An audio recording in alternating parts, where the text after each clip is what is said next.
Hello বন্ধুরা, আমার চ্যানেলে তোমাদের স্বাগতম। আজকে তোমাদের যেটা দেখাবো সেটাকে বলে ছানার পাতুরি। হ্যাঁ, একদম নিরামিষ পদ।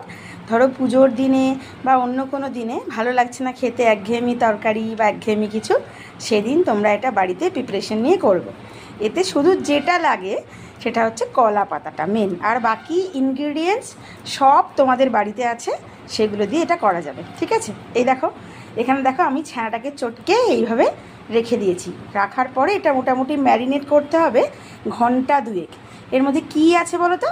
এতে ছানা, তুমি বাড়িতে নর্মাল ছানা যেরকমভাবে দুধ কাটিয়ে করো সেইভাবে ছানা তৈরি করবে প্রথমে, ঠিক আছে?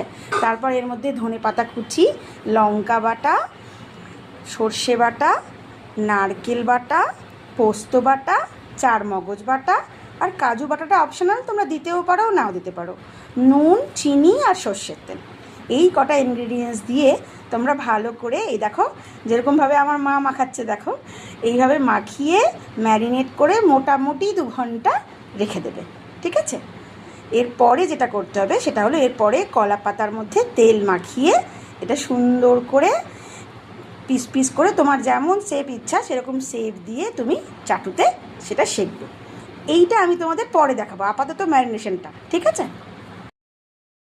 বন্ধুরা, দেখো এই ছানাটা ম্যারিনেট করার পর এইভাবে তোমরা একটা কলা পাতা কেটে দেবে, এইভাবে তোমরা একটু তেল মাখিয়ে রাখবে।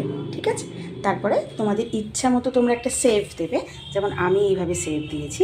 দিয়ে এই কলা পাতার মধ্যে এপিটোপিট এইভাবে এইভাবে মুড়ে এরকম একটা সুতো দিয়ে বেঁধে এরকম বানিয়ে নেবে। ঠিক আছে, দেখতে পাচ্ছ তোমরা? এরপরে একটা চাটু গরম করে তাতে আমরা একটু তেল লাগিয়ে এগুলো লাগিয়ে চাপা দিয়ে দেবো 10 মিনিট। আবার 10 মিনিট হয়ে গেলে আবার আমরা এটাকে 10 মিনিট পরে উল্টে দেবো। দিয়ে আমি তোমাদের দেখাচ্ছি যে কী। বন্ধুরা দেখো, আমার রেডি হয়ে গেছে ছানার পাতুরি। আমি রেডি করে নিয়েছি, দেখো আমি নামিয়ে নিয়েছি। আর এটা দেখতে কেমন হচ্ছে তোমাদের দেখাই একবার। হ্যাঁ, একটুখানি অপেক্ষা করো, দাঁড়াও।